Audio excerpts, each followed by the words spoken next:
de valeurs. Femme de valeurs. Femme au grand cœur. De valeurs. Bonjour à toutes et à tous et bienvenue dans l'émission Femmes de valeur. Aujourd'hui, j'ai l'immense plaisir d'avoir à mes côtés Cindy Lebon. Bonjour Cindy. Bonjour. Comment allez-vous? Ça va très bien et vous? Bah super bien parce qu'on est content de vous avoir dans l'émission. En tout cas, c'est un réel plaisir. Donc on va aborder avec vous tout ce qui est votre parcours professionnel, vos parcours personnels et bien sûr vos valeurs. D'accord? Donc vous êtes mère de 7 enfants. Vous êtes originaire de La Réunion et vous êtes arrivé en France pour, entre autres, changer de vie et également rencontrer quelqu'un et créer une famille, n'est-ce pas? Vous avez obtenu un diplôme de couturière et nous avons depuis peu le plaisir d'écouter et avec bonheur vos podcasts. Nous allons aborder ça un peu plus tard, d'accord? Très bien. Donc, d'abord, tout ce qui est votre parcours personnel, d'accord? Plutôt professionnel, pardon. Donc, vous êtes arrivé en France. Quand exactement êtes-vous arrivé? C'était en 2002 quand je suis arrivée à Saint-Gilles-Croix-de-Vie en Vendée. D'accord. C'est une petite ville, ça. Tout à fait. D'accord. Et pourquoi cette ville-là Parce qu'à l'époque, j'avais ma sœur aînée qui y habitait. Du coup, j'avais un pied-à-terre. Et puis, en plus, Saint-Gilles-Croix-de-Vie, ça me rappelait un peu les îles vu qu'il y a la mer. C'est pas... Ouais, effectivement. C'était éviter d'avoir trop de dépaysement, on va dire. C'est ça, exactement.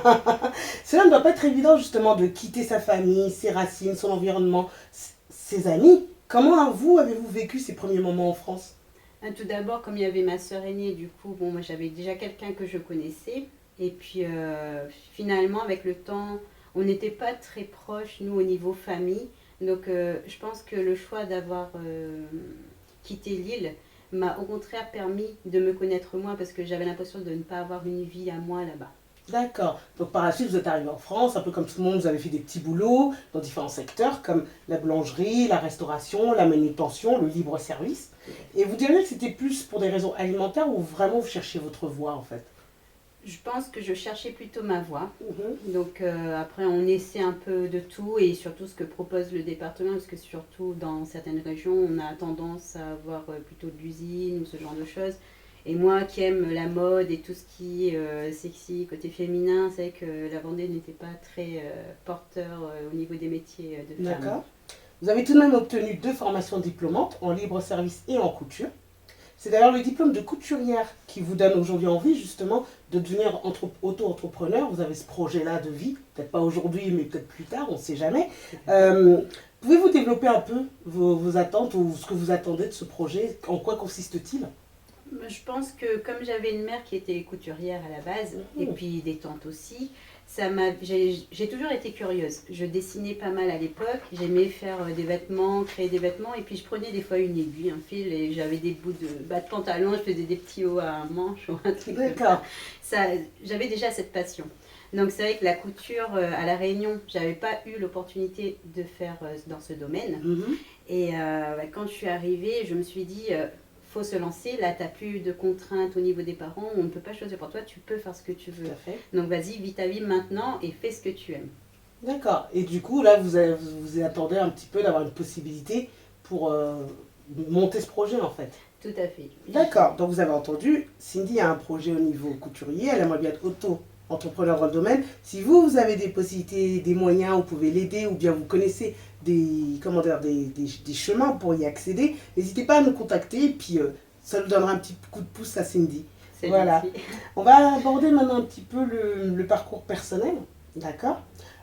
Vous vivez en Vendée donc avec vos 7 enfants. 7 enfants, Cindy. Tout Vous à n'avez fait. pas l'air quand on vous voit comme ça, vous êtes tellement charmante, toute fine, vous ne vous donnez pas l'impression qu'il y a 7 enfants qui sont passés par là. Et pourtant, si. Ah, en tout cas, bravo. Donc à la base, vous étiez vraiment dans une famille nombreuse? À la base, on est issu de familles nombreuses. D'accord. Je ne m'étais jamais dit à l'époque, tu vas en avoir 7, 8, 9, parce que c'est pas quelque chose que je pensais, parce que j'avais pas forcément eu de copains, ou voilà, je voulais plutôt penser à mon futur personnel. Donc c'est vrai qu'après, la situation a fait que j'ai rencontré le père de mes enfants par le biais de ma grande sœur aînée de l'époque, parce que c'était le meilleur, un bon copain, mon beau-frère. Mhm. Et je suis plutôt tombée là-dedans et lui aussi est issu de familles nombreuses, il est réunionnais, donc là je pense que chez nous, hein, ça se C'est fait ça. facilement. Mais alors 7, du coup, il y a eu que des... que ça a été des enfants seuls à chaque fois? Vous avez eu des jumeaux, des... Alors j'ai eu la chance, on va dire, d'avoir 2 paires de jumeaux. Ah oui, quand même. Voilà. Ah oui, c'est pas évident tout ça. Non, ce n'est pas évident, on ne choisit pas du coup. C'est on vrai, va on par choisit deux. pas, ça c'est Mais bon, vrai. quand ils sont là, on les accepte quand même. Ils ont des grands écarts d'âge? Alors, entre le premier et le deuxième, il y a 5 ans d'écart, et puis D'accord. après, les autres, c'était plus d'âge rapproché.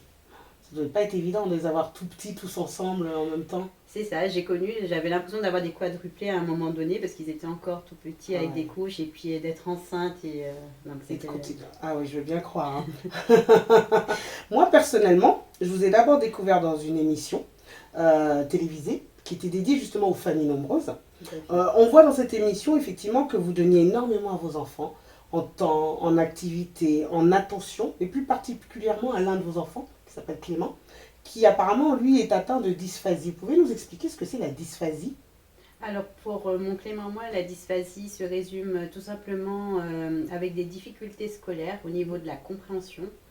Et puis il a besoin d'aide, donc d'une AVS par exemple, ou une AESH, pour qu'il l'accompagne et pour essayer de mettre des mots ou des gestes sur des choses qu'il ne comprend pas. D'accord. Il n'a pas non plus la notion du temps, donc du coup on va essayer de le guider. Par exemple, on peut parler d'une situation qui s'est passée il y a 2 ans, il peut dire bah, hier c'était comme ça. Donc c'est un D'accord. peu compliqué. Et au niveau de tout ce qui est écriture, il est à l'aise, parler, au niveau de la diction, ça va aussi? Il parle très vite, mais on le comprend très bien. Mais il est très, par contre, très doué pour tout ce qui est minutieux, écrit, artistique, invention, imagination. Elle le dit pas, mais elle aussi, hein. Elle est très douée pour tout ce qui est invention, création, peinture. Voilà, elle ne le dit pas, mais on sait d'où ça vient. On sait d'où Clément a hérité cela. Alors, tout à l'heure, on parlait de AVS. Donc, j'explique, l'AVS, c'est une auxiliaire de vie scolaire. Et pour l'AESH, c'est une accompagnante ou un accompagnant des élèves en situation de handicap. D'accord, donc il en a un à ses côtés et qui l'aide au niveau scolaire. Il est en quelle classe pour l'instant? Là, il est en CE1. D'accord, et tous les autres enfants vont bien. Ils vont tous bien. Clément également d'ailleurs. Voilà. D'accord, très bien. Votre quotidien donc, ne doit pas être facile. Déjà à 2, si on avait 7 enfants, c'est déjà pas évident. Mais là, vous êtes vraiment toute seule. C'est un exploit en tout cas, bravo. Mais comment vous vous organisez au quotidien?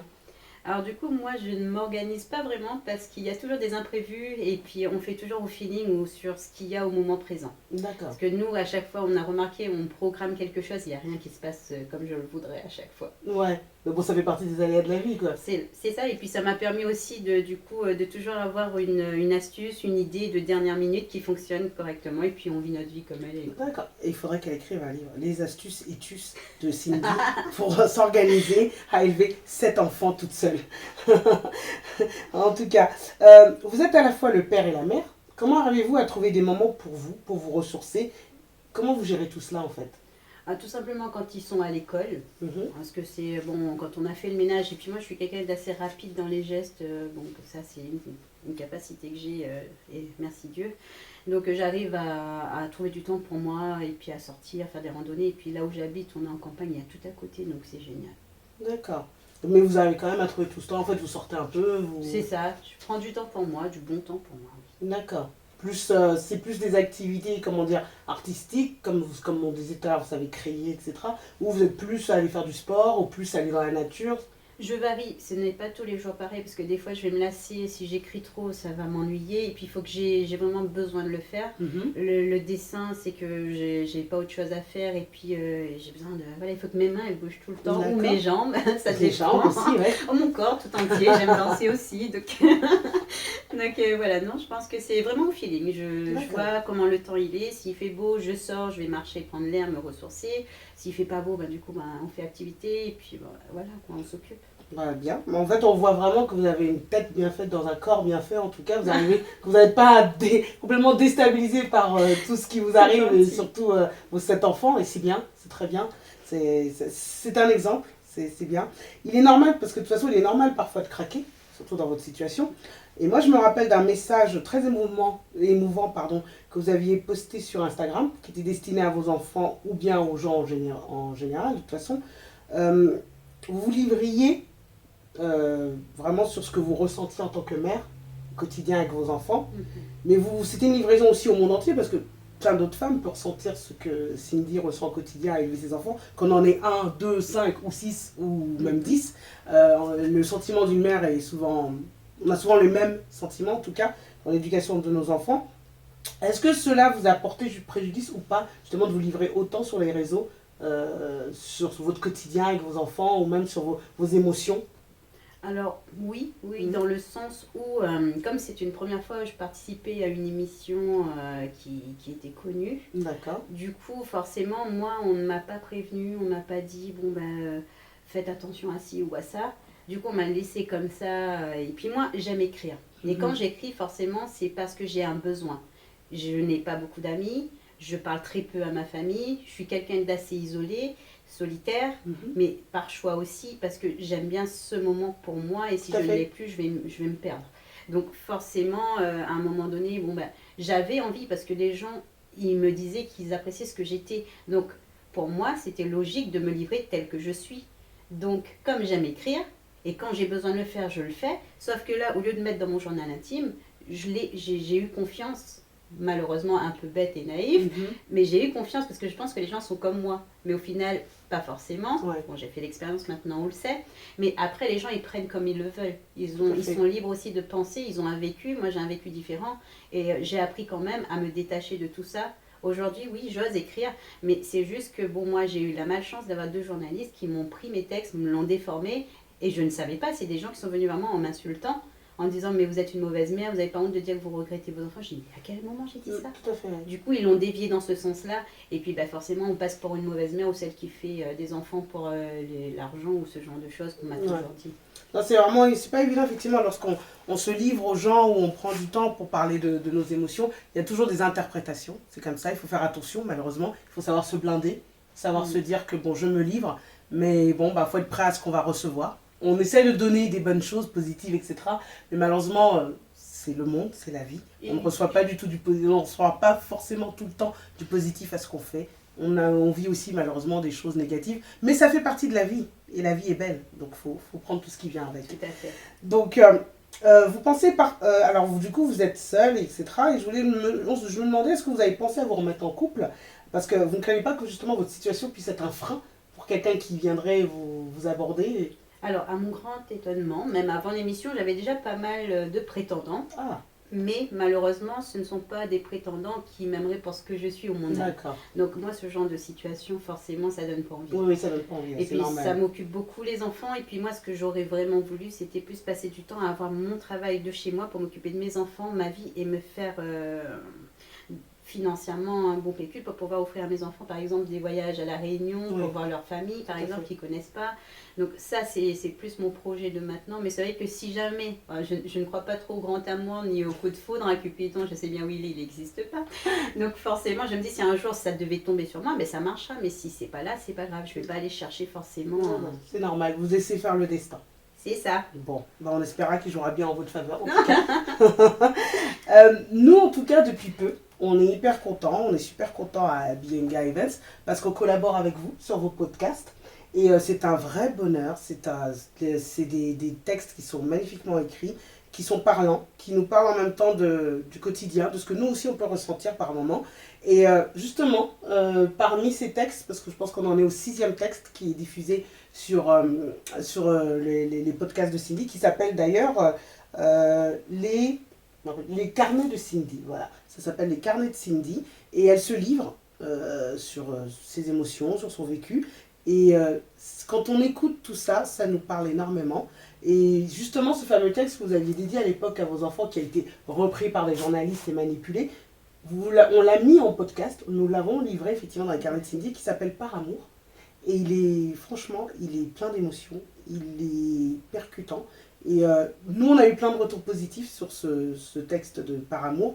Donc, comme quoi, voilà, certains n'ont pas la bonne écoute, n'ont pas la bonne action. Mais en tout cas, nous, on a beaucoup apprécié Par amour. Et on apprécie également tout le reste. Voilà, donc il faut continuer. Et on voulait savoir d'où venaient vos inspirations justement pour écrire tous ces textes. Justement, comme je disais, je n'écris pas non plus forcément tous les jours. Il faut vraiment que j'ai soit une souffrance qui remonte, une émotion qui a envie de sortir, mais comme je n'aime pas forcément parler de mes problèmes aux gens, et puis bon, moi parler c'est bon, mais j'aime pas ça, rester assise longtemps à une table et puis blablabla, rester sur la même chose, j'écris, ça vient du cœur quoi. D'accord. Et vous en avez encore beaucoup de textes comme ça qui traînent? Ben, je pense que j'aurai encore pas mal de choses à vivre. Hein. Ah bah Peut-être nous, on a que hâte, si je hein. rencontre l'amour, ce sera un texte plus... C'est clair. Bon, on a hâte en tout cas. Nous, on partagera de tout cœur. On Oh, continuera c'est à gentil. partager parce Merci. qu'on apprécie beaucoup. Là, on va continuer sur une petite question. Cindy, est-ce que vous avez une chanson que vous aimez, qui vous identifie? Tout à fait, Zaz, je veux. De la joie, de la bonne humeur, ce n'est pas votre argent qui fera mon bonheur. Ah ouais, elle est très sympa cette chanson, effectivement. J'adore. Effectivement. Eh ben, on vous espère d'avoir ce que vous voulez. Hein. C'est ça. Et dans votre parcours personnel ou professionnel, est-ce qu'il y a des personnes qui vous ont influencé? Par rapport au podcast ou... En général, En par rapport général. à votre vie, est-ce qu'il y a des personnes qui vous ont inspiré, qui... Pas vraiment, non. D'accord. Non, non. Vous êtes plus vous êtes un peu construite toute seule, en gros. Oui, c'est ça. Avec vos expériences, vos valeurs. Exactement. Parce que quand je voulais faire quelque chose, parce qu'à la base je voulais devenir styliste modéliste, Mhm. mais comme il n'y avait pas les formations ou les universités ou quoi que ce soit là-bas, les écoles pour, à l'époque, hein, parce Ouais. que maintenant je pense que ça a beaucoup changé en 20 ans, mais c'est vrai que j'avais pas cette opportunité, donc on voulait plutôt me caser sur un poste d'infirmière ou ce genre de truc, et ma maman voyait médecin, ouais, je dis... Bon, bref. Donc ça s'est pas fait, et puis aujourd'hui, bon, bah, c'est pour ça que je me suis permise de faire enfin, même si ce n'est qu'un CAP, voilà, j'ai eu mon diplôme, même à mon âge, et puis que tout est encore possible et qu'il n'y a jamais, Ah si non, on se tout à met des fait. limites, voilà. Faut pas se freiner, on est tout à fait d'accord. C'est ça. Et avez-vous une citation ou un proverbe préféré? Ne fais pas aux autres ce que tu ne veux pas qu'on te fasse. Ah, ça c'est bien vrai. Vous avez bien entendu, hein. Ne faites pas aux autres ce que vous ne voudrez pas. Ça c'est clair, net. Je suis tout à fait d'accord. Et est-ce qu'on est dans l'émission des femmes de valeur, Cindy? Nous aimerions connaître vos valeurs. Alors, ma première valeur, forcément, c'est la famille, Oui, la bienveillance, tout à fait. le respect Mhm. et l'amour. Bien. En tout cas, c'est des belles valeurs. Merci. Alors, notre émission touche à sa fin, malheureusement, déjà. Je voulais remercier Cindy. En tout cas, elle nous a fait l'honneur de sa présence dans cette émission. Merci pour ce témoignage qui est authentique et sincère. Vous êtes touchante, courageuse et déterminée. D'accord. Merci pour ce partage des podcasts et pour toute cette inspiration que vous avez, cette écriture. Elle a un autre secret. Elle chante, mais elle ne va pas chanter aujourd'hui. En tout cas, si vous souhaitez soutenir son projet d'auto-entrepreneur en tant que couturière, n'hésitez pas à rentrer en contact avec nous et puis on fera le nécessaire. Si vous avez en tout cas des idées ou vous pouvez nous expliquer comment faire pour aboutir justement à ce genre de choses. Nous prenons, voilà, nous prenons avec grand plaisir toutes les idées qui peuvent arriver pour aider Cindy à réaliser son projet. Surtout, Cindy, ne changez rien. Nous vous souhaitons que de bonnes choses à vous et à votre famille, en tout cas. Alors, normalement, je donne toujours un cadeau à mes invités. Et dans le cas de Cindy, en fait, ce qui se passe, c'est que non, aujourd'hui, c'est pas qu'il n'y a pas de cadeau pour Cindy, mais c'est que le cadeau de Cindy, en fait, nous avons passé hier une agréable journée à tourner dans Paris, à faire le tour de Paris. Et c'était ce qu'elle demandait, c'était le cadeau qu'elle voulait. Et donc, c'est le cadeau qu'on a réalisé pour Cindy. Mais effectivement, elle n'était jamais venue en Ile-de-France, elle n'avait jamais vu Paris. Et donc, nous avons fait tout le tour de Paris avec elle. Donc, ça, c'est le cadeau que nous offrons à Cindy, en tout cas. Merci beaucoup, en tout cas. Voilà. Et donc, Cindy, je répète, est mère de 7 enfants qu'elle élève seule. Son quotidien n'est pas de tout repos, mais cela n'entache pas son dévouement, sa bonne humeur et sa détermination.